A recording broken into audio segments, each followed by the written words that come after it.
Salam Indonesia. Pemirsa program In World News hadir dengan sejumlah laporan menarik dari mancanegara yang terjadi selama sepekan terakhir.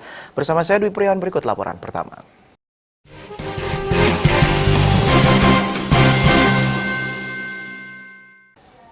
Pemirsa, sebuah truk tangki gas terguling dan meledak di Nigeria. Sedikitnya 28 orang tewas dalam kecelakaan maut tersebut.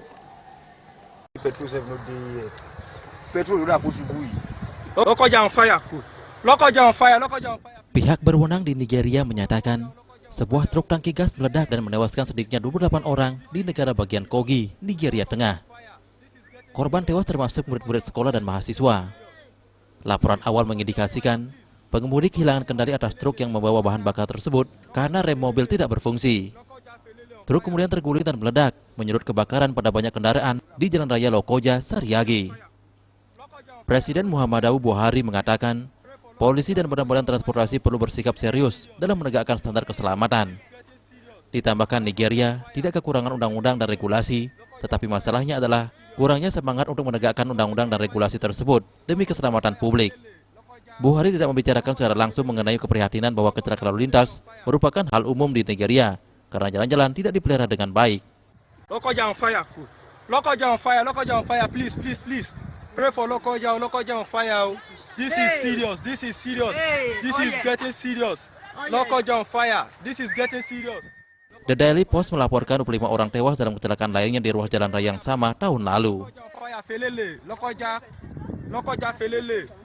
Lokoja Felele on fire. Sementara itu pemirsa, sebuah pesawat militer yang membawa siswa dari sekolah penerbangan jatuh dan terbakar di dekat jalan raya di timur laut Ukraina.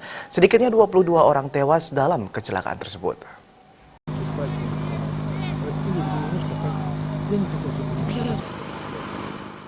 Presiden Ukraina Volodymyr Zelensky mengatakan penyebab kecelakaan pesawat militer yang menewaskan puluhan orang tersebut akan segera diselidiki dan tidak memihak. Layanan darurat pemerintah Ukraina mengatakan 27 orang berada di dalam pesawat naas tersebut yang meliputi 7 anggota awak dan 20 siswa. Pejabat-pejabat Ukraina menyampaikan belasungkawa kepada keluarga korban. Pesawat tersebut membawa siswa dari sekolah penerbangan ketika terbakar saat mendarat di Bandara Chuhuiv, sekitar 400 km sebelah timur Kiev. Selain menewaskan 22 orang, kecelakaan juga mengakibatkan 2 lainnya luka berat dan 4 orang hilang.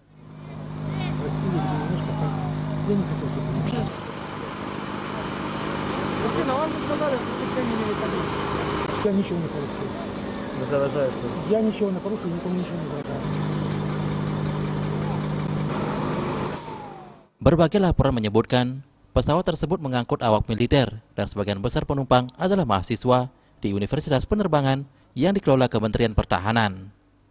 Belum ada indikasi langsung penyebab kecelakaan tersebut.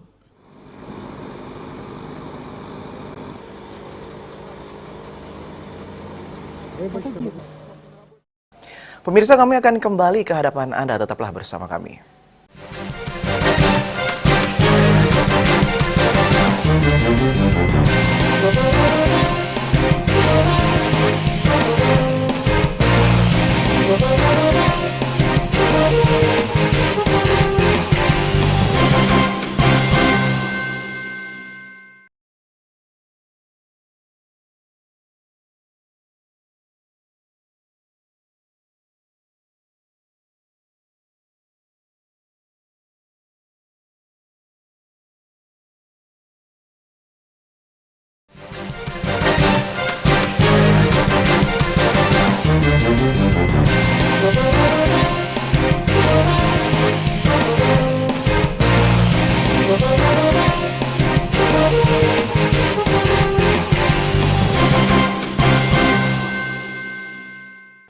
Pemirsa, tentara India menggelar latihan militer di Gurun Himalaya di Ladakh. Latihan digelar setelah militer India mengerahkan armada tank di dekat perbatasan dengan Tiongkok.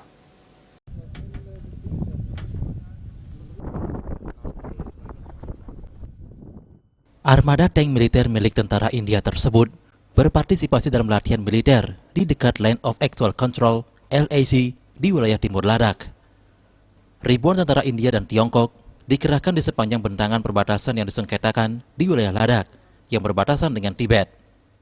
Pengerahan dilakukan setelah berminggu-minggu hubungan kedua negara memanas yang dimulai pada bulan Juni lalu. Saat itu 20 tentara India tewas, sementara Tiongkok menderita jumlah korban yang tidak ditentukan. Sejak saat itu kedua negara mengatakan mereka berusaha untuk menyelesaikan situasi melalui jalur diplomatik dan militer, tetapi pembicaraan sejauh ini tampaknya hanya menghasilkan sedikit kemajuan.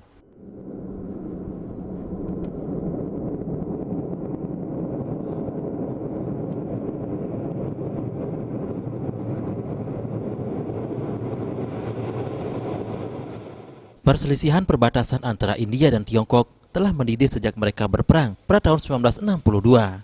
Tetapi kedua negara mengesampingkan masalah yang telah berlangsung puluhan tahun dalam beberapa dekade terakhir karena hubungan ekonomi berkembang. Kebuntuan terbaru sekali lagi membuat ketegangan dalam hubungan India dan Tiongkok.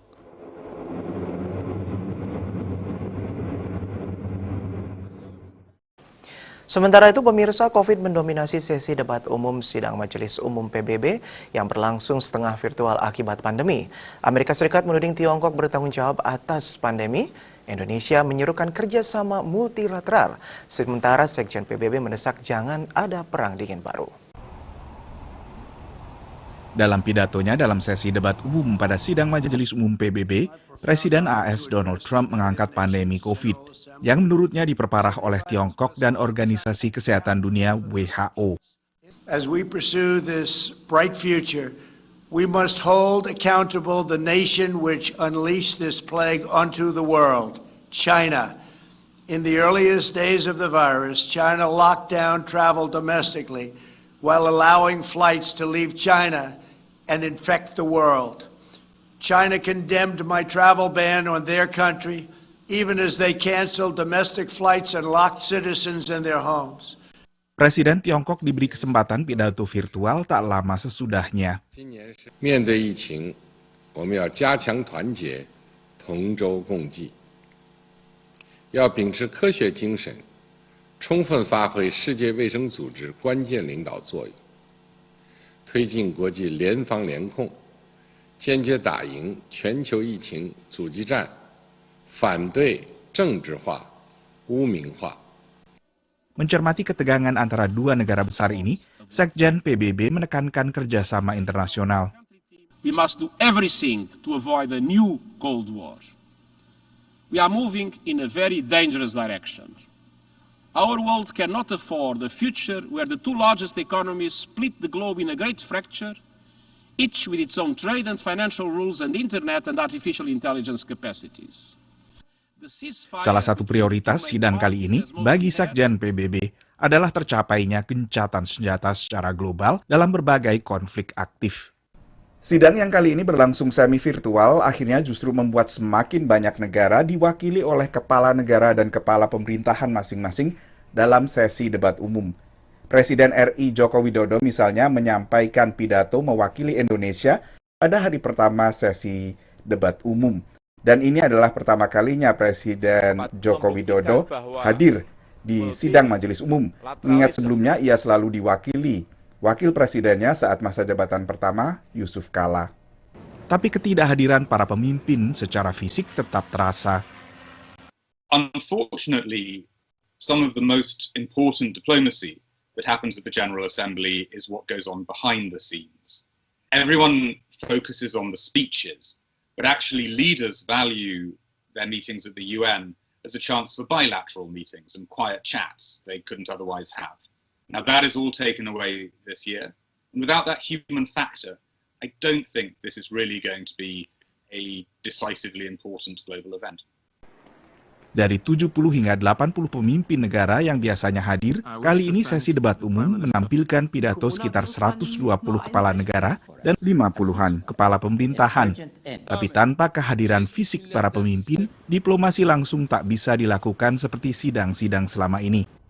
Dari Washington DC, Nova Purwadi, VOA. Pemirsa, kita beralih ke Australia. Tim penyelamat berhasil menyelamatkan puluhan paus pilot yang terdampar massal di Tasmania. Ini merupakan insiden terdamparnya paus massal terburuk di Australia.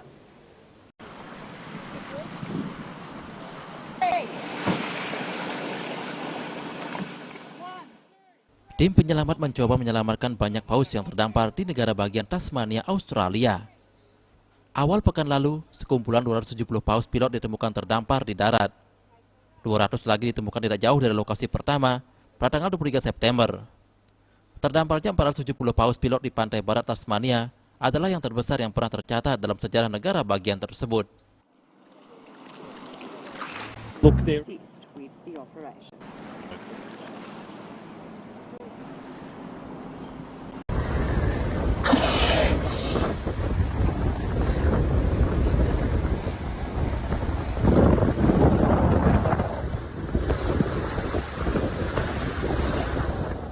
Operasi penyelamatan ratusan paus yang terdampar tersebut melibatkan ahli satwa liar, polisi, dan sukarelawan.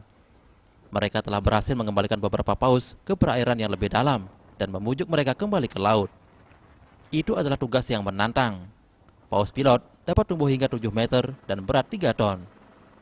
Tetapi puluhan paus yang ditemukan terdampar pada tanggal 21 September telah mati. Dan pakar satwa liar Australia yakin sebagian besar dari 200 paus yang ditemukan terdampar 10 km pada tanggal 23 September tidak selamat.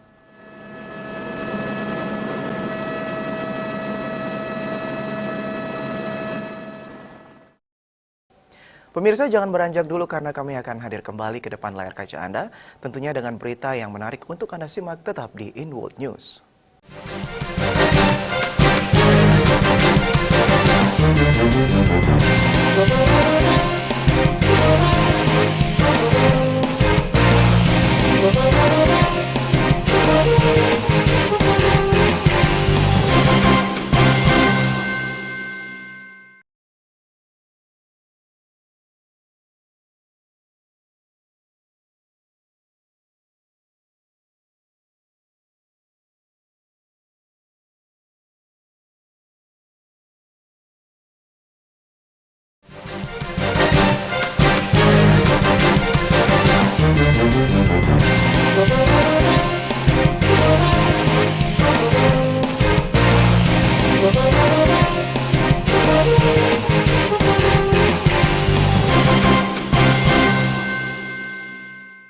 Pemirsa, seekor jaguar bernama Amanachi berhasil diselamatkan dari kebakaran hutan di Brazil. Jaguar betina ini mendapat perawatan atas luka bakar yang dideritanya di sebuah LSM.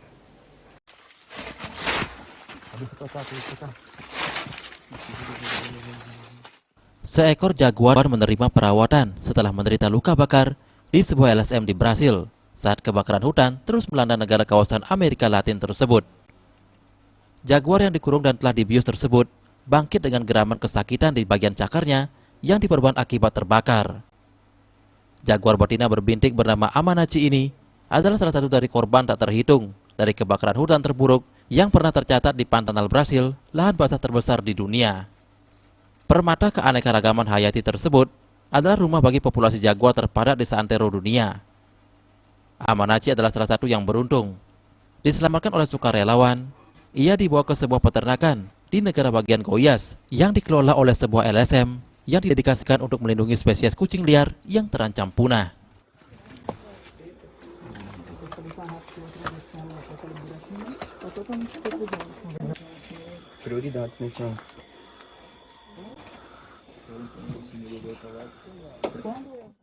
Amanachi dirawat dengan pengobatan mutakhir, suntikan sel induk untuk mempercepat pemulihan jaringan yang terbakar dan regenerasi jaringan baru. Dari Brazil kita beralih ke Prancis, pemirsa. Sebuah robot berkaki 4 yang dinamai Scar di sebuah sekolah teknik sedang dilengkapi dengan kemampuan khusus. Robot anjing tersebut dirancang untuk memungkinkan menjelajahi tempat-tempat yang terlalu berbahaya bagi manusia.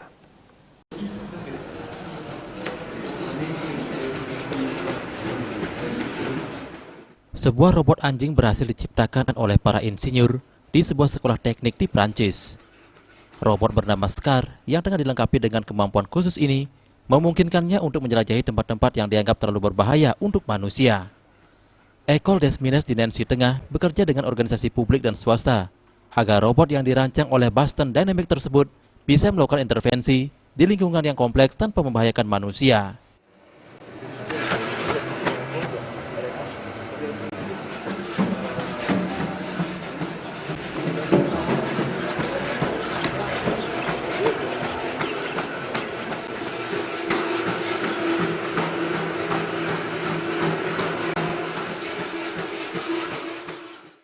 Sementara itu, Badan Nasional Prancis untuk Pengelolaan Limbah Radioaktif (ANRA) memantau dengan cermat kemajuan SCAR untuk digunakan pada proyek pemakaman bawah tanah yang kontroversial di Bure.